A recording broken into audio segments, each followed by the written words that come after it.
Welcome to episode 233 of the Muck Podcast. Listen in as we discuss the dark and sometimes weird true stories in American politics. I'm Tina Hunaview. And I'm Hillary Doherty. Hello. Hi. I can notice that I can speak. This is the first day that I have you sound good. Been fully congested. Out of that COVID. I was still blowing my nose yesterday. Jeez. Yeah, it was just like post-nasal disgustingness, so. COVID's real, y'all. It's real, it's not fun. Listen, okay? We recorded that episode before he stepped out of the race. Oh my god. Okay? Politics moves too fast. Like the past 3 weeks has gone. I can't. It's like there was a shooting. There was, you know what I mean? It just feels like that was 6 months ago. From the debate to the shooting to Biden stepping out to Kamala killing it. Like stepped out a week, and it feels like insane. It's been longer. It hasn't even been. It's been 6 days today. It hasn't even been a week. Wild. So, my bad, y'all. Like, what do you want us to do? We're not, what do you call it? Chloe. I mean, we're not Chloe. We don't see the Cleo. future. Cleo. Damn it. Yeah, but what are we supposed to do? First of all, I still feel the way that I did. I didn't want people putting Biden in that position. And because of our experience with the party, that's what we were the most worried about. We were the most worried about how are the Democratic Party, which is so insanely inept. Yeah. How are they gonna fucking do this? And actually, it's her campaign and her people who are fucking killing it. I also have to say, and I said this on our group chat, is that, you know, when Kamala has been suggested before, I have poo-pooed the idea. Yeah. A lot of people have felt that way. Yeah, I mean, it just felt like there was always this sort of talk of like, oh, she's got a Hillary problem. She's not likable. There's something, well, you know. Be clear which Hillary, because not this one. She's likable. Yeah. So, I think the change, the shift also is that one-on-one she's amazing, and we've seen that. Yeah. And I think, you know, putting her next to Biden, like, you just see this energy. Yeah. And you see that she is younger, and a lot of like the clips, everything, like you just see this sort of Kamala that is full of life and not sort of the stern. Well, it's who she's always been, but like I feel like the we didn't get to position, see it. yeah. And maybe this VP position has given her the opportunity to go and kind of speak and like be in that position and loosen up a little bit. That's the vibe I get. That she's I think she was like that before. It's just that we're now seeing it. Here's the other reason why. Because I'm loving it, and I love her, and I'm 100%, 1,000%, 1,000,000% behind her. Absolutely. But the diehards who, like us, who were like, listen, I mean, we always talked about we didn't want Biden to be the nominee, but then he's the nominee, and you gotta get behind it because we got Trump, and that's it, full steam fucking ahead, we gotta go.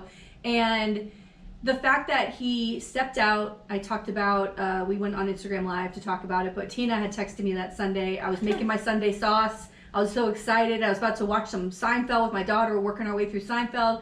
I'm making the sauce, you know, it's a good day. Tina goes, oh my God, he's out. And I grabbed the kitchen counter because I felt my knees buckling. I was like, is it true? And I went to the letter, to Twitter. I read the letter. I read it to my daughter, and I was sobbing. Because there's something about Biden that reminds me of my grandfather. And I felt like this man has been put in this position where he's got to make this decision. And he's a loyal patriot. You want to talk about a patriot? It's Joe Biden. And so I knew what it took for this man to go, all right, for the betterment of the country, I'm going to do this thing. And it was incredible. What an impressive moment. But then also, within 15 minutes or 5 minutes, I don't know what it was, he's like, and I fully support Kamala Harris. So all of that emotion, that human part of politics, because that's what we're manipulated by, all of that as humans, was like, I'm behind Kamala. We're all like, fuck you, yes, we're doing it, right? So like, I think that's what it was too. It was like, I give her my blessing, and then that was it. Nobody even attempted to like jump in because there was no space or room or air for it. We needed that so badly. Yes. We needed it so badly to have that sort of momentum. And here we are 6 days later. I have never felt this much momentum. I'm trying to like hold on to that hope that I feel right now, and not try to compare it to the hope I felt that Hillary would win. Remember when we felt so confident in that? I still know that we need to do work. We're going to go volunteer today to get people to go re-register their vote by mail and get their stuff in for the election, for the November election.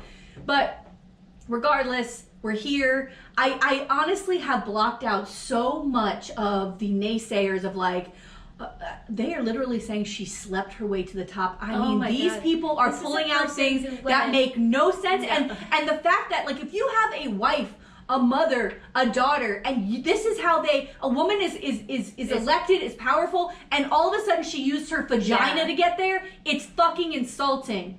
It's insulting. Especially when you consider the fact that their candidate has had multiple children with 3 different women, and affairs with porn stars. Women. Like, this is a man, you want to talk about sexuality and using people, this is the man that does that. And yet you want to attribute that to her, and you know, now that she's the nominee, I started looking at her background and her parents. Her parents are 2 of the most impressive human beings I've ever seen. Yes. On paper, these people are fucking impressive. They're successful. She went to Howard. Yeah, not to mention the 2 daughters they had are insanely impressive. Her sister as well, Kamala's sister, Maya. They are the most impressive family.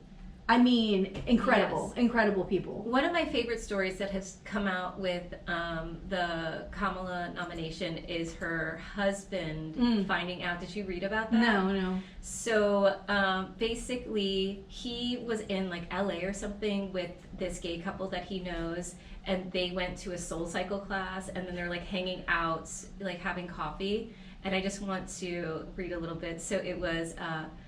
he said like they're having coffee and he left his phone in the car and people are kind of buzzing around him, and his friend, he says, my friend's partner said, you need to look at this. And I said, what?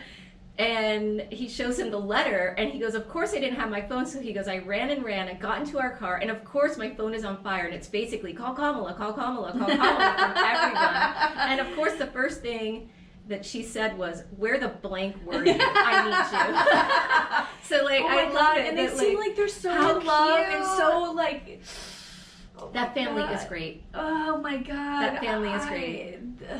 When you see 2 people in love like that, girl, I saw they that... have a beautiful relationship. Yeah, when Pete Buttigieg stepped out of that 2020 race... Yeah. They became very close to him and his husband Chasten, and there was a Zoom call from that time where it was during COVID, and Kamala and her husband were talking to those 2 and how much, and we're rooting for you and we're in this together, and it was so, and now we miss you so much, and oh my God, so cute. Yeah, I don't know. I'm hopelessly optimistic. Me too. I can't wait to hear. I feel like we're gonna know the pick in the VP tomorrow. Pick. So who are your? I mean, you and Justin are sending me names, and I'm like, I don't know who any of these people are. I don't know who they are. And I know Shapiro is a big one. I think he's Pennsylvania. Yeah. Bashir from Connecticut or Kentucky, who I like. I like Bashir. I like Bashir too. I'm kind of on the Bashir train now. Yeah, I got it. But this guy Walls is because he's young. What's this guy named Walls? Something from oh God, it's not Colorado. There's another one. He's a teacher. He's an older guy. He's an older guy. Yeah.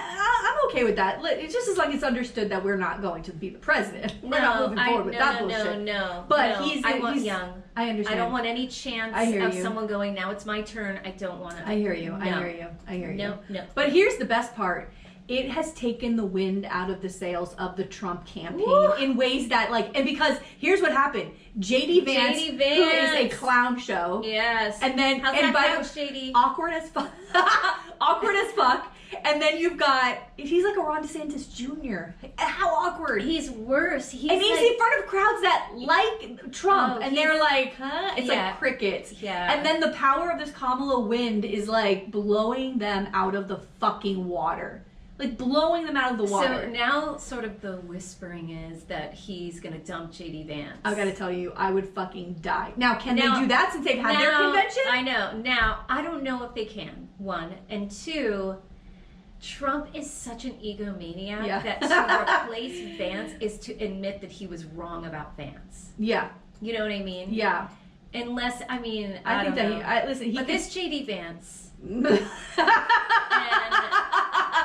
stuff that he is saying about women, about this is such an attack on women. It's insane. And but even men who are in those relationships that have also chosen to not have children, it's an attack on them too. Yes, as their decision as well. Anyone who but yes, on women, it's utterly offensive. Yeah, the blame just goes to women. And for this guy, you know, and we talked about in our group chat that he's saying that people who have children should have more voting power than people who don't have children. But then how do you determine what is having children, right? Like, so if you're a step parent, do you have more voting power or no?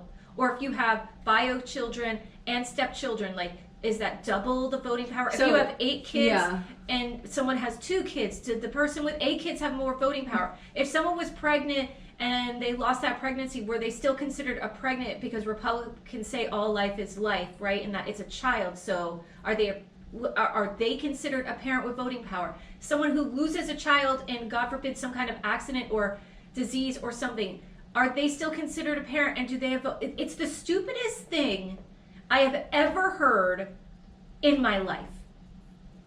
I think a lot of it though is this too.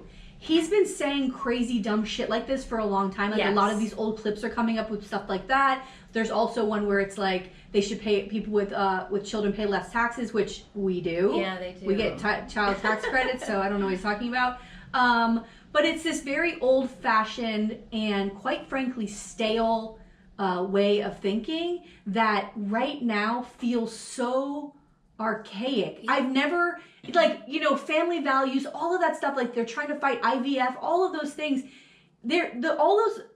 Tina's asking valid questions, and they may sound crazy, like if you have a baby, if you don't have, if it's adopted, whatever.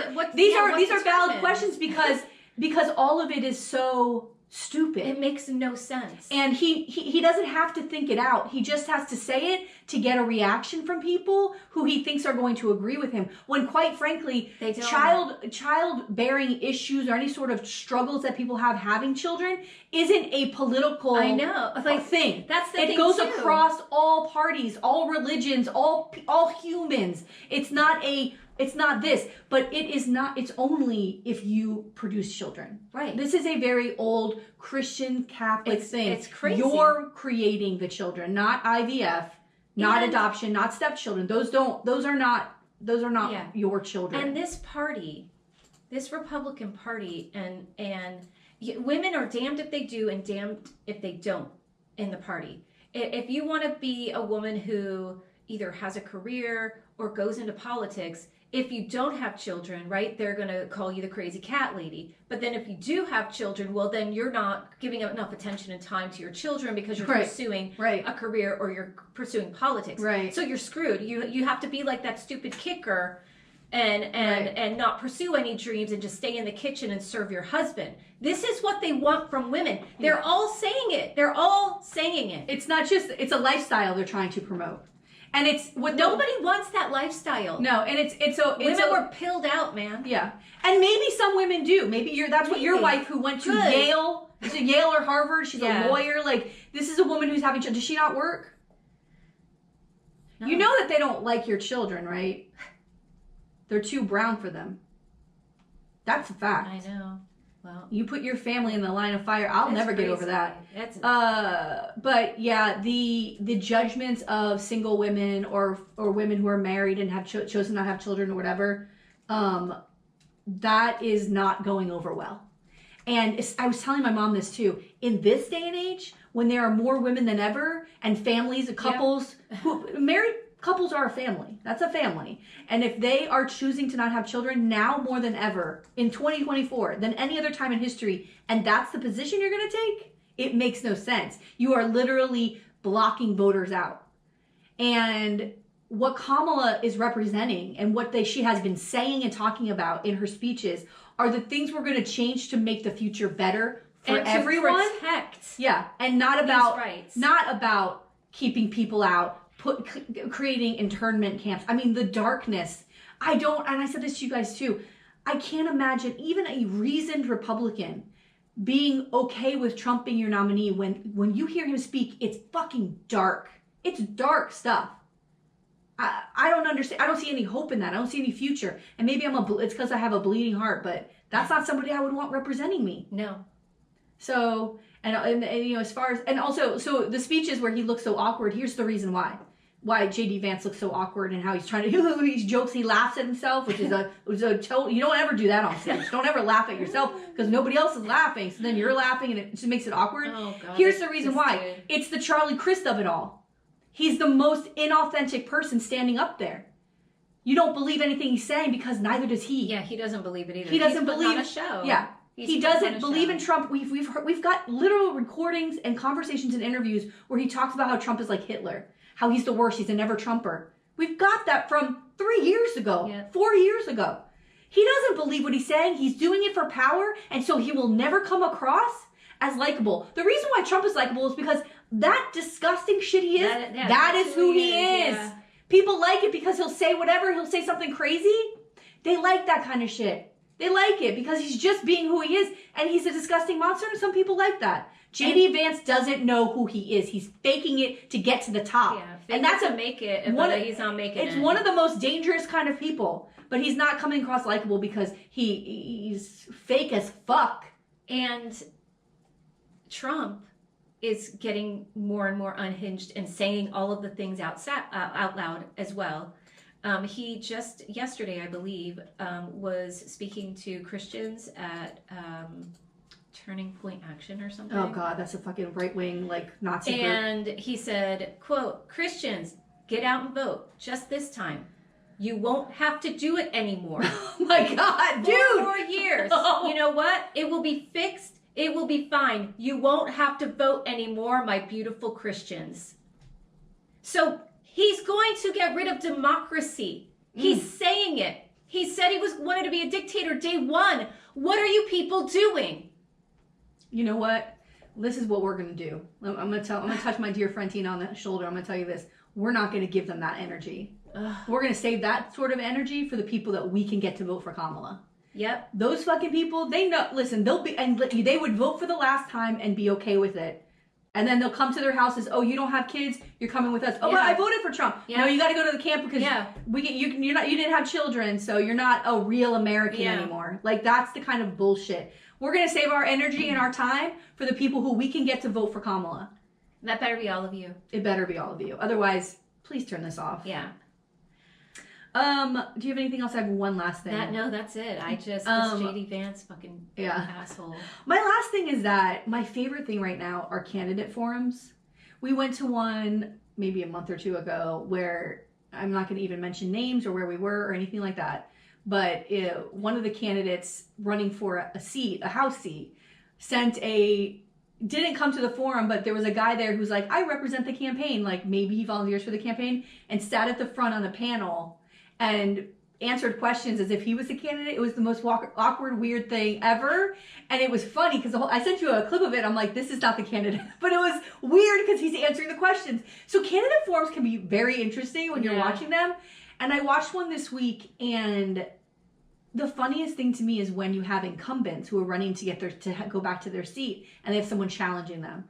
And they'll ask the two of them a question, and the incumbent answers the question, and multiple times with different candidates in this forum, the candidate the person who's challenging them for the seat goes, "Wow, I really agree with everything that you did, and wow, that's something that you did. I didn't know that." And I'm like, "Why are you running against this person?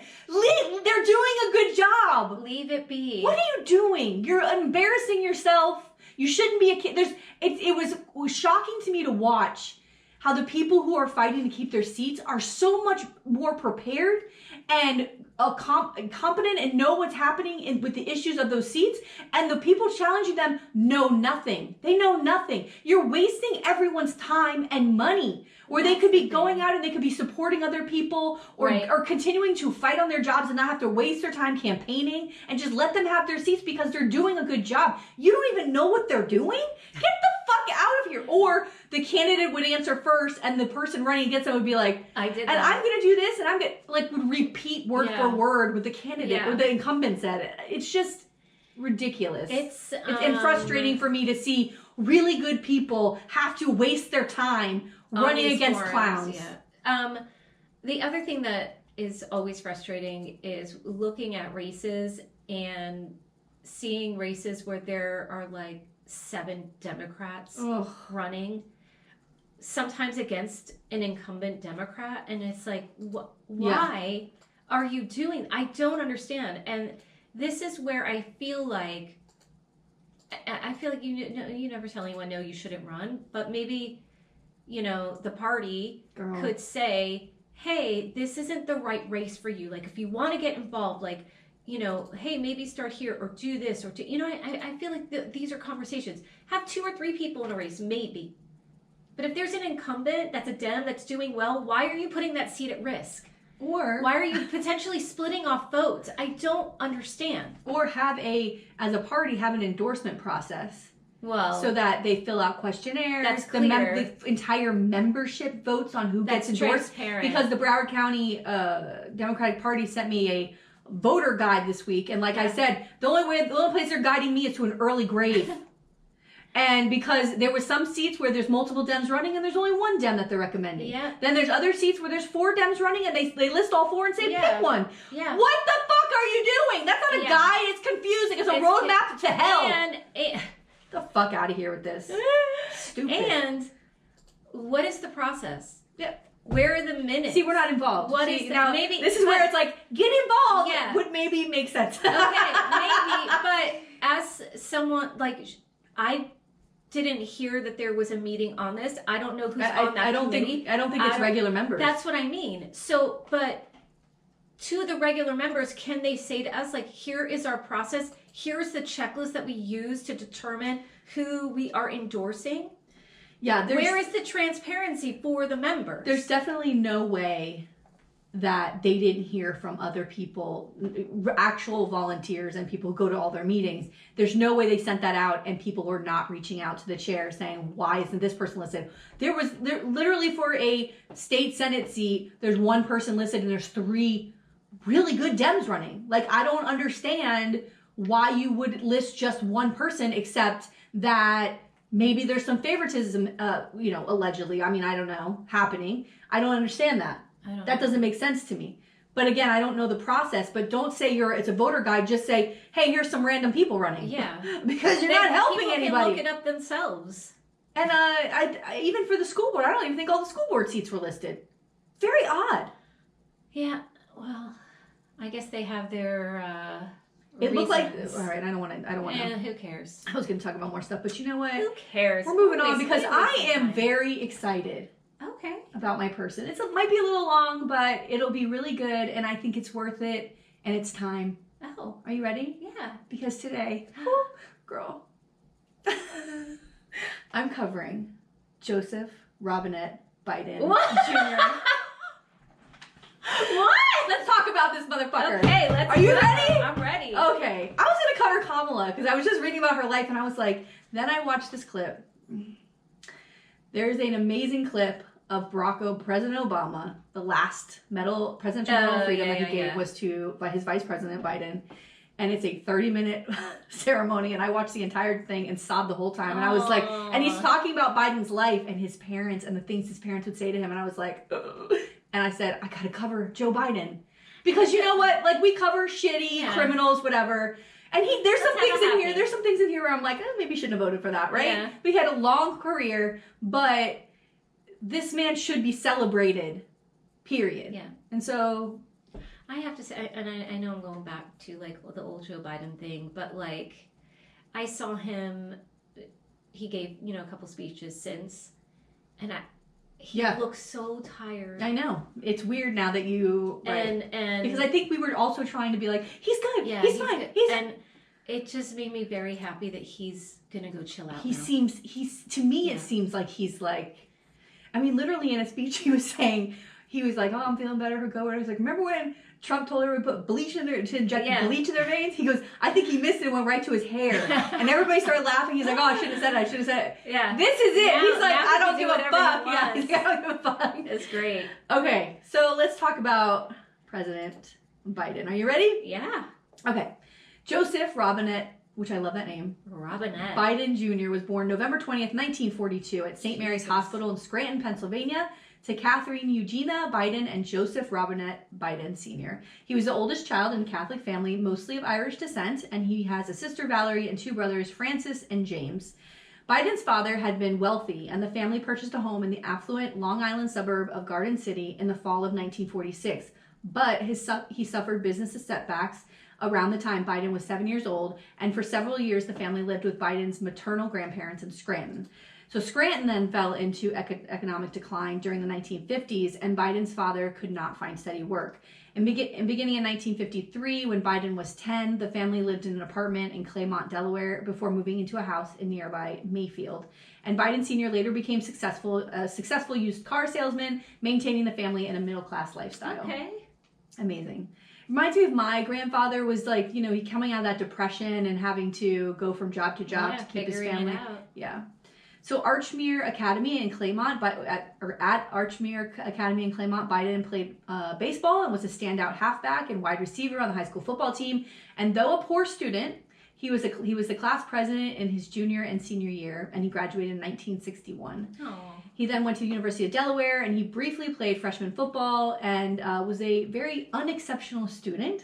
He earned a bachelor's degree in 1965 and a double major in history and political science. Biden had a stutter, which we all know about, and has mitigated it since his early 20s. He has described his efforts to reduce it by reciting poetry before a mirror. Aww. And he always would recite these Irish poets. And like even in that clip where he's getting that Medal of Freedom, he says, oh. So he marries Nelia Hunter, a student at Syracuse University, on August 27th, 1966, after overcoming her parents' disinclination for her to wed a Catholic. Their wedding was held in a Catholic church in Scanlitilises, New York. They had 3 children: Joseph R. Beau Biden III, Robert Hunter Biden, and Naomi Christina Biden. So Biden earned a Juris Doctor from Syracuse University College of Law in 1968. His first year of law school, he failed a course because he plagiarized a law review article for a paper he wrote. Uh-oh. But the failing grade was later stricken. That will not be the first time he plagiarizes something. Or the last time. The last time. Joey. Listen, let's be honest. Biden was a C student. Which gives me hope for a lot of people to become president. Listen, just because you're not like great academically doesn't mean that you're not shrewd or. He's got a heart of gold, this policy. guy. You know, come on. His grades were relatively poor, and he graduated 76th in a class of 85 students.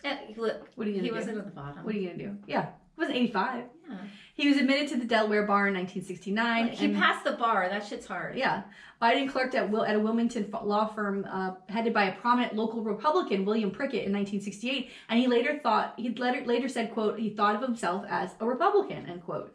He disliked incumbent Democratic Delaware Governor Charles L. Terry's conservative racial politics and supported a more liberal Republican, Russell W. Peterson, who defeated Terry in 1968. Okay. Local Republicans attempted to recruit Biden, but he registered as an independent because of his distaste for Republican presidential candidate Richard Nixon. Ooh, okay. In 1969, Biden practiced law, first as a public defender and then at a law firm headed by a locally active Democrat who named him to a Democratic Forum, a group trying to reform and revitalize the state party. Biden subsequently re-registered as a Democrat. Let's go, bitch! Let's go!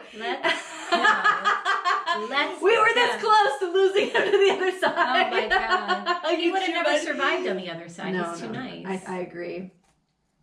He and another attorney also formed their own law firm. Corporate law did not appeal to him and criminal law did not pay well, so he supplemented his income by managing properties. Biden ran for the 4th district seat on the Newcastle County Council in 1970 on a liberal platform that included supporting for public housing in the suburbs. Biden won the general election, defeating Republican Lawrence T. Messick, who took office, and then he took office January 5th, 1971. And then, of course, he quickly starts to run for other seats. Yeah. So, I mean, I like that. I like when people start with a council seat. Like, you know, you work your way up, you learn on the smaller scale. And sometimes people that just run for like these huge seats sometimes, I'm like, I know. how do you why are you doing this? Or not why, but like, I just would never be able to because I don't know enough about anything. Well, first of all, that's false. False. Imagine if they're like, you were not a C student, Tina. Well, here's the budget. I'd start to cry. All right, that's true. Me too, by the way. I don't know how they do that.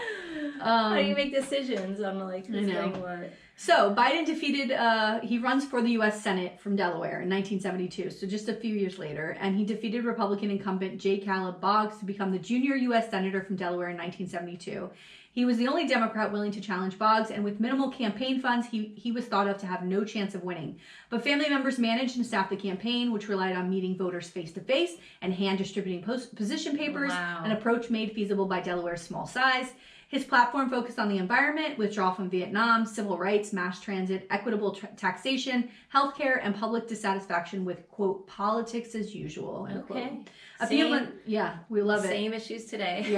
A few months before the election, Biden trailed Boggs by almost 30 percentage points, but his energy, attractive young family, and ability to connect with voters' emotions worked to his advantage, and he won with 50.5% of the vote. Wow. Let's go. So, a few weeks after Biden was elected senator, his wife Nelia and one-year-old daughter Naomi were killed in a car crash while Christmas shopping in Delaware on December 18th, 1972.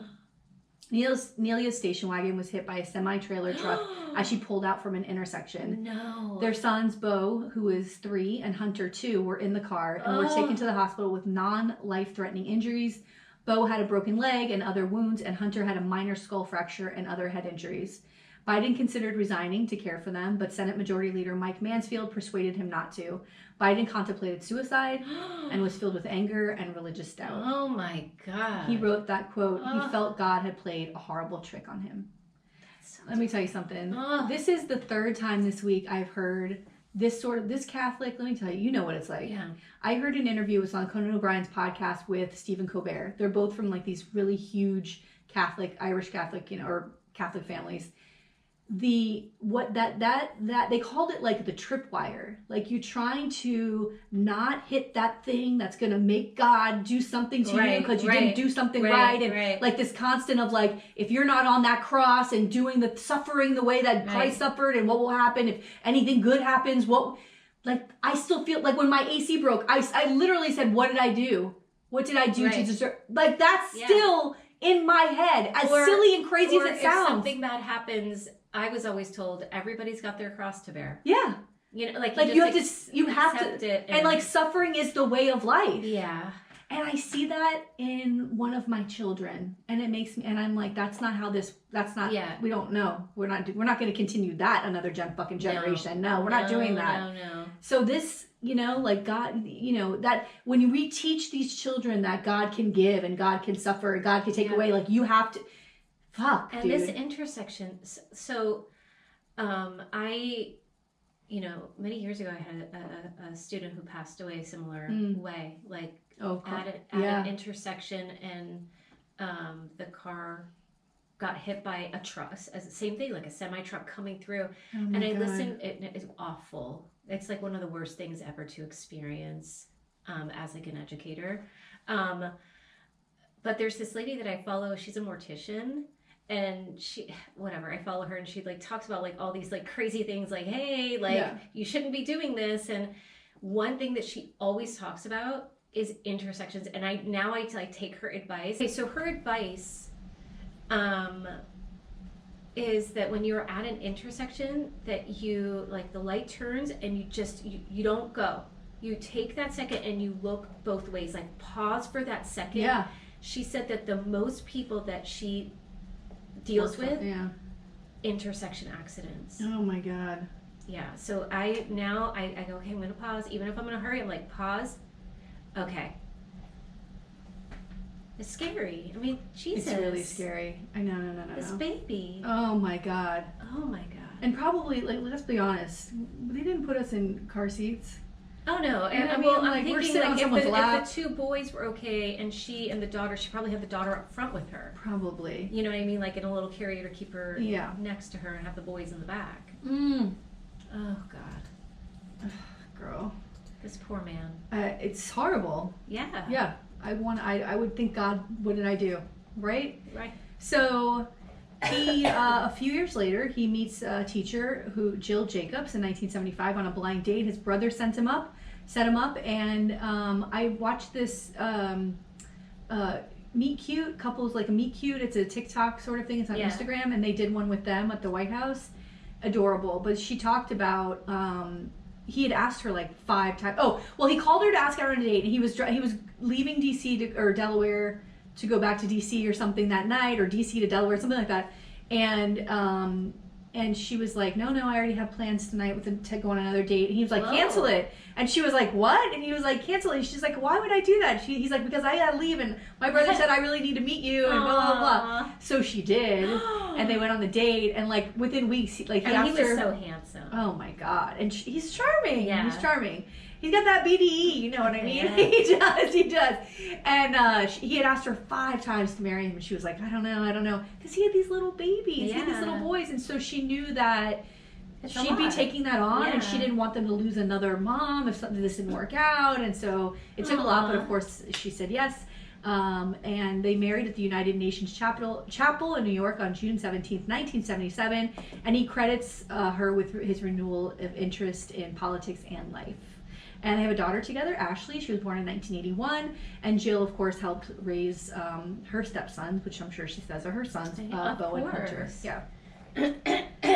Sorry. That's okay. So I wanted to I'm gonna go over brief things. We're gonna jump over huge sections, especially recent stuff where we're like, he was elected in 2020, like duh. But like just some things in the Senate that I thought were interesting. Okay, so he was in the Senate from 1973 to 2009. Wow. Yeah. Secretary of the Senate Francis R. Vallejo swore Biden in at the Delaware division of the Wilmington Medical Center in January 1973. Present were his sons Beau, whose leg was still in traction from the car crash, and Hunter and other family members. At age 30, he was the 7th youngest senator in U.S. history. To see his sons, Biden traveled by train between his Delaware home and D.C., 74 minutes each way, and maintained this habit throughout his 36 years in the Senate. What a good dad. Yeah. There's some pictures of him at like the train station. I can't. It's God. I even can't imagine if something were to happen to my ex-husband right now and raising our children alone. That I would be incredibly fucking heartbroken. Yeah. It would make me so sad. But especially for them, because they need him, and it's I can't imagine not losing your mother at that age, and oh my God, girl. So, elected to the U.S. Senate in 1972, Biden was reelected in 1978, 1984, 1990, 1996, 2002, and 2008, regularly receiving about 60% of the vote. Wow. As of 2024, he was the 19th longest serving senator in U.S. history. I have a little bit of who was the longest. I thought it was interesting. Longest served was Democrat Robert Byrd from West Virginia, who served for 51 years and 176 days. It's too much. His last day was June 28th, 2010, which is also the day he died. No. Yes, how it works, girl. Do this anymore. I love that Biden served as much as he did, but he could have done other stuff. Look, he gets to shake the hand of Kamala Harris when she's sworn in. And he gets to go off in the helicopter. They're going to wave to him, and he's going to live. This is the greatest. I'm excited for it. This is what I wanted from him. I wanted him to live his life. Yeah, go relax, Joe Biden. Joe Biden, take a break, honey. Take a break. He's been on that train for 36 fucking years going back and forth. Fuck that shit, man. You don't need this. Wow. Those people in Delaware must be really fucking nice people, because you go back and you have to talk to constituents and they're assholes. Could you imagine? I mean, they loved him. Yeah, thank God. During his early years in the Senate, Biden focused on consumer protection and environmental issues and called for greater government accountability. In a 1974 interview, he described himself as liberal on civil rights and liberties, senior citizens' concerns, and healthcare, but conservative on other issues including abortion and military conscription. which I think is like who can be in the military. Biden also worked on arms control. In mid-1970s, Biden was one of the Senate's strongest opponents of race integration busing. Now, remember when I covered a guy in Boston who was like the Speaker of the House in Boston, and he was also against integrating by busing because they, their constituents were against it. So then, of course, they have to really, it was not a good moment for him. So his Delaware constituents strongly opposed it, and such opposition nationwide later led to his party to mostly abandon school integration policies. In his first Senate campaign, Biden had expressed support for busing to remedy segregation as they did in the South, but opposed its use to remedy actual segregation arising from racial patterns of neighborhood residency, as in Delaware. He opposed a proposed constitutional amendment banning busing entirely. So, he wasn't for that. Biden supported a 1976 measure forbidding the use of federal funds for transporting students beyond the closest school to them. He co-sponsored a 1977 amendment closing loopholes in that measure, which President Carter signed into law in 1978. Biden became a ranking member, minority member of the Senate Judiciary Committee in 1981. He was a Democratic floor manager for the successful passage of the Comprehensive Crime Control Act in 1984. His supporters praised him for modifying some of the law's worst provisions, and it was his most important legislative accomplishment to that time. But this bill in 1984, this one was really about, it wasn't a great bill, especially now. And so one of the things that was in there, it was just increasing federal crimes. It actually put a lot more people in prison that shouldn't be there, but it increased federal penalties for possessing marijuana. And this is what in that Say No to Drugs. This was the war on drugs. This was all part of that, and he was a co-sponsor of this. And this was really also attacking Black and Brown communities, and really the incarceration rate of those communities skyrocketing. In 1994, Biden helped pass the Violent Crime Control and Law Enforcement Act, which included a ban on assault weapons, and the Violence Against Women Act, which he has called his most significant legislation. In 1994, violent crime control law was unpopular among progressives and criticized. This is the one from 1984, was criticized for resulting in mass incarceration. And in 2019, Biden called his role in passing the bill a, quote, big mistake, end quote, citing its policy on crack cocaine and saying that the bill, quote, trapped an entire generation, end quote. Jesus. Yeah. Biden voted for a 1993 provision that deemed homosexuality incompatible with military life, thereby banning gay people from serving in the armed forces. This is don't ask, don't tell under Clinton. Oh my God. In 1996, don't ask, don't tell. It's so stupid. And so 3 years later, in 1996, he voted for the Defense of Marriage Act, which prohibited the federal government from recognizing same-sex marriages, thereby barring individuals in such marriages from equal protection under federal law and allowing states to do the same. That's that Catholic. Yeah.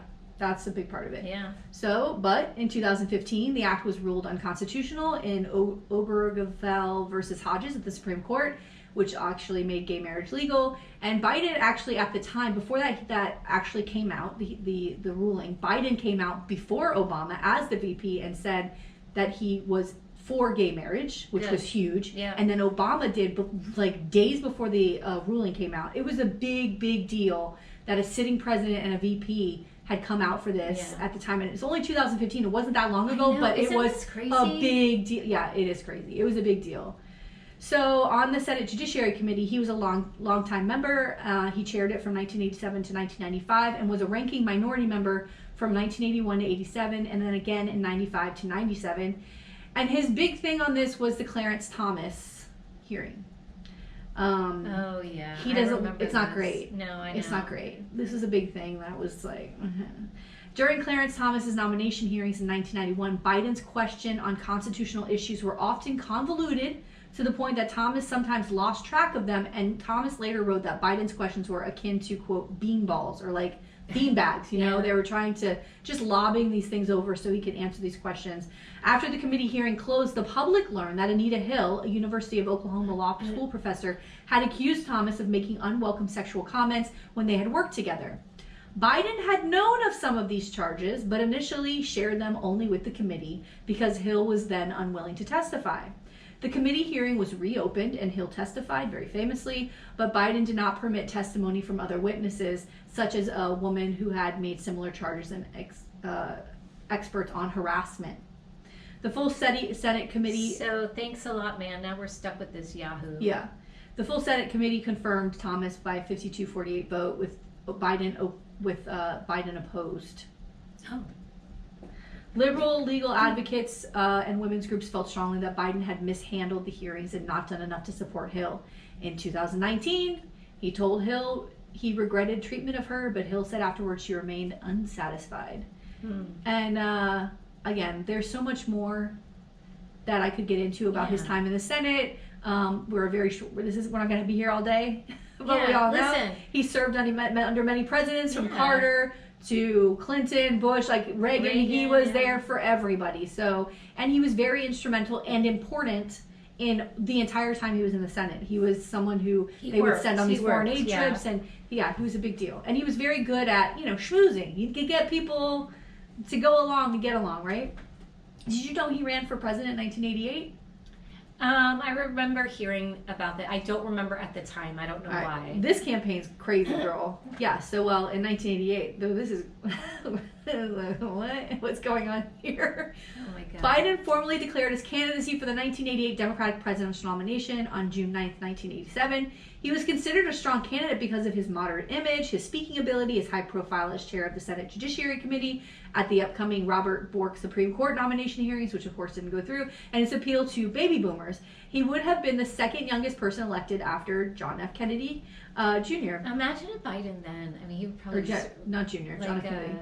Really handsome. Yeah. Like that would have been interesting. Yeah. Instead of what we got at the time. Yeah.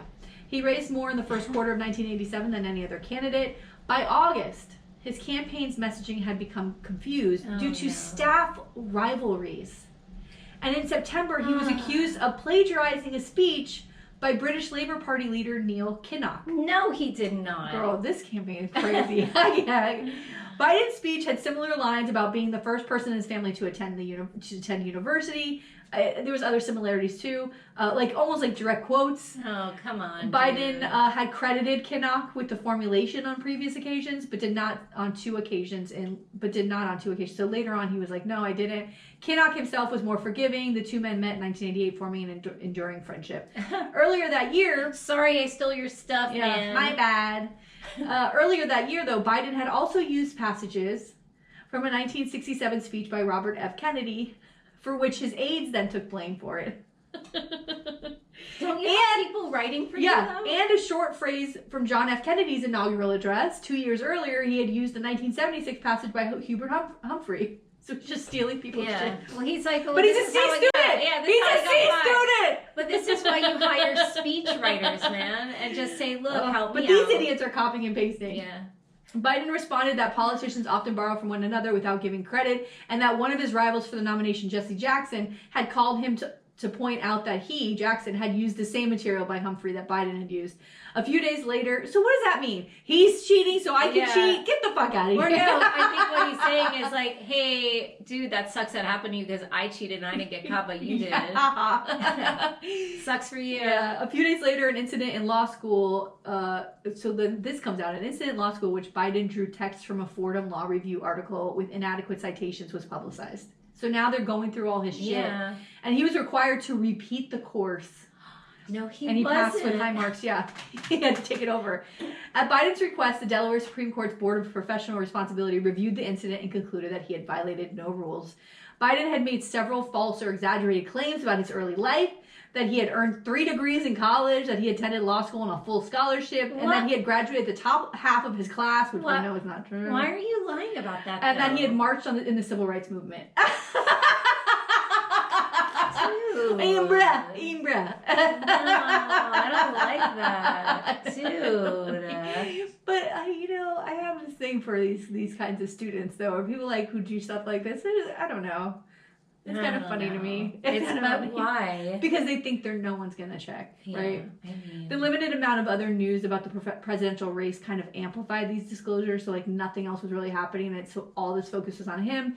And then on September 23rd, 1987, Biden withdrew his candidacy, saying he had been overrun by the exaggerated shadow of his past mistakes. So he runs again, of course, in 2008. Yeah. As we all know, he withdrew from the race when Barack Obama started to surge ahead, and shortly after Biden withdrew from the presidential race, Obama privately told him he was interested in finding an important place for Biden in his administration. In early August, Obama and Biden met in secret to discuss the possibility and developed a strong personal rapport. And on August 22nd, 2008, Obama announced Biden would be his running mate. The New York Times reported that the strategy behind the choice reflected a desire to fill out the ticket with someone with foreign policy and national security experience. Others pointed out Biden's appeal to middle class and blue-collar workers. Biden was officially nominated for vice president on August 27th by voice vote at the 2008 Democratic National Convention in Denver. And they were reelected in 2012. Yay! And he was a vice president, in that, again, that Presidential Freedom, Medal of Freedom video. He talks about how in the Constitution, there's no real role or responsibility for the vice president. It's like literally nothing. It's kind of like like you go shake hands with people and stuff like that. Like there's nothing really. But Obama wanted that to be different with Biden. He wanted him to be an advisor, someone helping them, blah, blah, blah. So he was really, really instrumental throughout the entire 8 years that they were in office. And I heard him, so I told him about that. So here are some of the things he did as the VP. He visited Iraq 8 times, oversaw the infrastructure spending for the Obama stimulus package. Remember, the banks all crashed right before he was elected. Yeah. He told Obama on a hot mic, that him signing the Affordable Care Act was, quote, a big fucking deal. Good for you. Which people, that was such a, okay, you said the F word. Yeah. Could you imagine where we are now with what people say now? He was, but by the way, it was a big fucking deal. It was. Yeah. I mean, the Affordable Care Act, I mean, the fact that pre-existing conditions do not exclude you from getting insurance is so important. Yeah. There are so many people, like, if they change things, I wouldn't be insured. Oh my God. You know how expensive, like, all my stuff, like, it's crazy to me. That they don't care about people. It's life-saving legislation. It's yeah. He was in meetings to be the contrarian, right, and make the group think. And Rahm Emanuel, who was the chief of staff at the time, God, remember him? Yeah, he said he was that Biden was an invaluable asset to the group in that way. Like they would all be having conversations, and Biden would be like, "Well, what about if this happens?" Like he would make them think about what they were doing because remember these were all very young men too that were in that White House. He negotiated with McConnell to avoid a shutdown in 2012 that led to the American Taxpayer Relief Act. He negotiated again in 2013 to avoid the shutdown and the passing of the Continuing Appropriations Act because he's friends with these guys. He's known these guys. He's been in the Senate for fucking God knows how long. And so he's able to go in as the VP and do that. And I hope whoever Kamala picks can do the same thing because there's a good chance there'll be more Republicans and, we're going to need someone who can talk across the aisle and negotiate. I'm hoping that we... I just want a trifecta. Oh yeah, that would be amazing. Like we better do something good with that. You know how much we could change? His Violence Against Women Act was reauthorized in 2013, and this led to the White House Council on Women and Girls and the White House Task Force to protect students from sexual assault that he co-chaired. Okay, so in the second term of his office, on May 30th, 2015, Biden's son, Beau Biden, passed away from brain cancer. And he was a decorated war hero, and he was also the former Attorney General of Delaware. He was married and had 2 children that at the time were 11 and 9 years old. Terrible. The death of Beau was devastating to the Biden family, especially Joe, who had already lost, half of his family. I mean, and it's his baby. Yeah. Oh. So Biden also, when they leave office in 2017, he writes a memoir, and part of it in that memoir, he talked about Beau passing away and how Beau asked him to run for office, and it was a big part of why he wanted to run, especially when you're sitting there watching somebody destroy, but also watching Trump, who is now in office, destroying everything that you believe in, that you worked so hard to protect and build, and now there's this like crazy clown in the White House, So, the 2020 presidential campaign, he ran for president again in 2020. He launched his campaign on April 25th, 2019, saying he was prompted to run because he was worried by the Trump administration and felt a, quote, sense of duty, end quote. He chose U.S. Senator from California, Kamala Harris, as his running mate for VP. I'm not going to go through all the election. Yeah, we know. Biden was elected the 46th president of the United States on November 3rd. Go back and listen to our podcast in 2020. He was elected the 46th president of the United States on November 3rd, 2020, preventing a second Trump term and saving the United States and democracy. Saving democracy. And then he does it twice. He's doing it twice. That's right. Of course, Trump had already been saying that if he didn't win, the election was rigged. So on January 6, 2021, he encouraged his army of goons to attack the Capitol and hang his VP, Mike Pence, for not certifying the election for Joe Biden, or for Trump, and giving it to Joe Biden, the rightful winner in a free and fair election. So a few things that he did as president I wanted to run through that he was able to accomplish. He signed the Respect for Marriage Act that protects LGBTQ families, marriage and families, which, by the way, you know, a lot of the things that he was about as a senator, as a president, he was able to fix, which is an incredible part of his career. Yeah. You know, he was behind the curve on a lot of these things, but when he was able to remedy these things, he did it. Like now he was against voting for the Defense of Marriage Act, and now he's signing to protect LGBTQ marriages and families. That's amazing that he was able to, in my opinion. I mean, he signed the American Rescue Plan to create jobs, reopen schools. The rescue plan has injected so much money in our economy. Yeah. Created jobs, reopened schools, funded vaccines to people to recover after the pandemic, signed the bipartisan infrastructure law that created jobs in every part of the country, largest investment in public transportation, largest investment investment in rebuilding roads and bridges, it also builds a more resilient power grid for clean energy. He nominated the first black woman for the Supreme Court. Justice Jackson is now on the court. He signed executive orders to protect reproductive rights as far as like leaving states to go have an abortion. Historic debt relief for middle class and working families, including canceling $20 million in student debt. Also benefited from that, right? Yeah. Ending the failed approach to marijuana sentencing.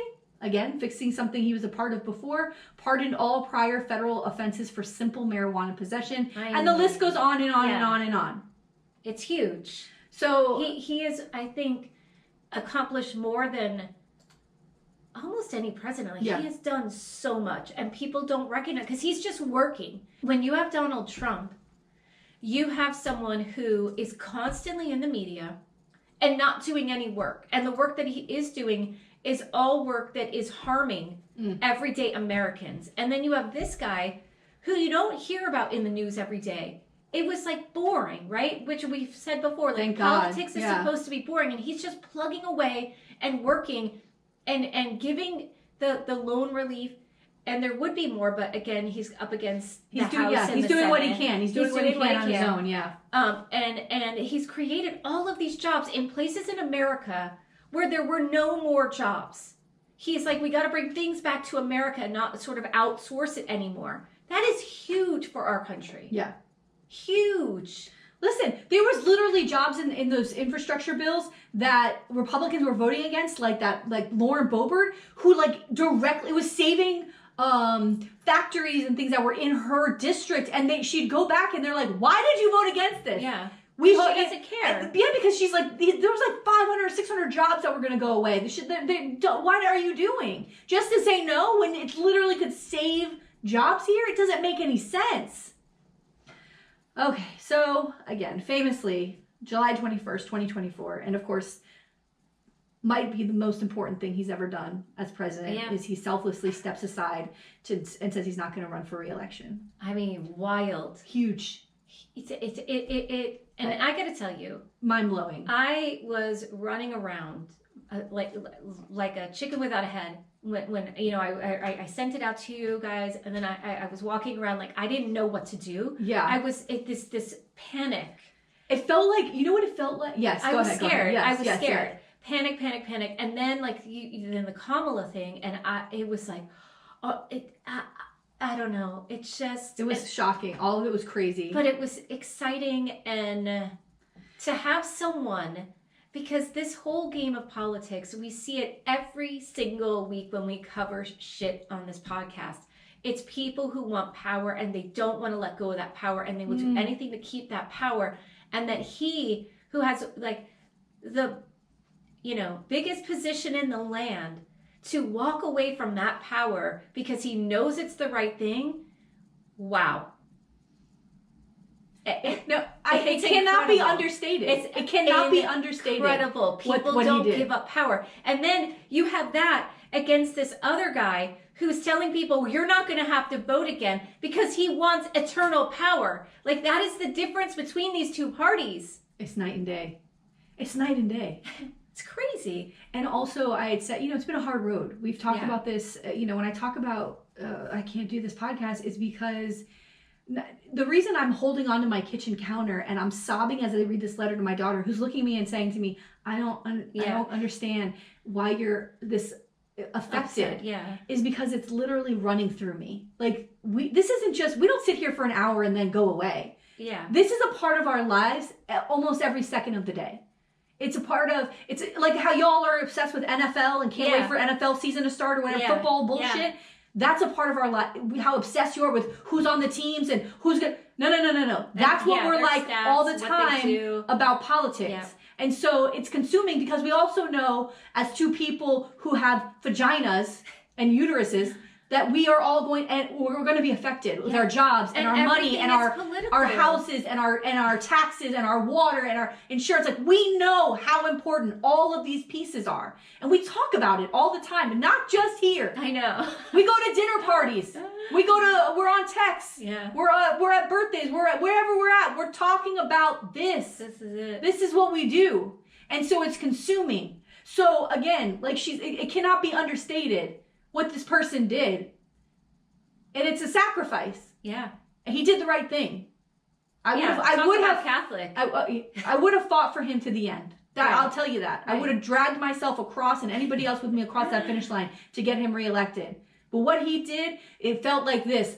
That's my only description was we were fighting up this hill, and we came down and we're off this roller coaster. It felt like relief. There was weight that was lifted. There was hope. The Kamala shit, there is a light at the end of this tunnel that I see that I haven't seen in a really, really, really long fucking time. It is so exciting. And I've been on 2 Kamala Zoom things. One was through, I don't want to say it was through the HRC, but it was an LGBTQ. It was through Dolphins had sent a link.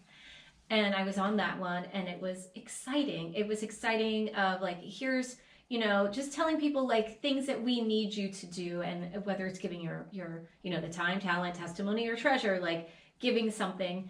And then being on it was like the White Women for Harris one that crashed. And just the excitement of the people who were speaking. And again, like, they're like, okay, donate. Okay, it was like, we have $800,000. We have $900,000. We're almost at $1 million. And so I was like, okay, I gotta donate, and I didn't donate a lot, but it didn't even go through. Like, it took so long to go through because so many people were like trying to donate. Like, it was wild. Yeah. And the excitement, it was hours long. I just had it. I was crocheting and I had my headphones in, and what has happened really in this party in the last 6 days.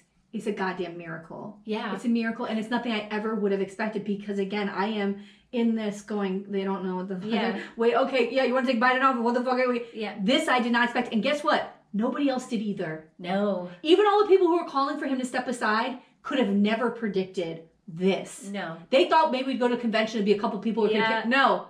They never predicted that all of our emotion, all of our feelings, all the things that have been Biden, as soon as it was like, oh no, we love him. He tells us, then we're going towards her. Like, that was incredible. Incredible. And I mean, the records broken with like the donations. My God. That night. And the fact that these are just individual people. Yeah.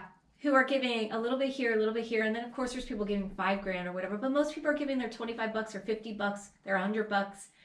And that we are breaking these records, and that the Trump campaign has like the Elon Musks who are like, I'll give $45 billion in a month, right? Who quickly canceled that. But the fact that like they're just dependent on the oligarchy, right? They're dependent on the rich billionaires to fund their campaign, and the Democrats, that's the everyday American. Those are the everyday people. That's the grassroots, right? We don't need the oligarchy. We don't want an oligarchy. We want a democracy. Yeah, and the other thing that's funny, like we mentioned this a little bit in the beginning of the podcast, but because of the excitement and these, I don't want to underestimate the TikTok of it all. Like, people are making these fun TikToks with like the Kendrick Lamar Drake beef with that song, but with Kamala and Trump, or the Brat season, with Charlie XCX. Like, all of these things are bringing in the younger kids, the Gen Zs. It's bringing their attention. Like, their push on those social media, tree, it's all good. It's becoming a real movement. Yeah. And all of that powerful, and the Swifties are out. The Swifties are out because the cat lady shit. Yeah, but the Swifties are out, and they're organizing around like shows and stuff, and like trying to do registering for like it. It's a movement, and here's the thing that's crazy too that I've noticed, that because of how excited people are and motivated and hopeful they are. When you look at JD Vance and Trump, they look pathetic. They do. They look sad. Oh, Trump their whole thing is like, ugly. And that's why I say, how could anybody even look over there and go, look over here, there's a fucking party going on. People are excited and having a good time and they're happy. The things that they've been trying to talk about with her, with like, her laugh is obnoxious, which, bitch, get on board. Yeah. I mean, whose laugh isn't obnoxious, all right? I know what that's like. But like, she doesn't look. People aren't annoyed by her laugh. She looks like she's happy and she's happy joyful and having fun. That's not a detriment. But they want their women to be like, they don't understand. They want their women behind their men. Is what they want. So, all of that being said, I just want to make sure that moving forward, we have conversations with our elder statesmen and women about what they're doing, because we can't go through this again in any positions, whether it's county commission or Speaker of the House or state senators or senior U.S. senator, whatever, Pelosi, whatever it is. We need to make sure we're having those conversations. That's not necessary for you to stay on board. Yeah. That this, like, even in his letter, he said, it's time for a new generation. Yes. And that is something that, again, nobody else says.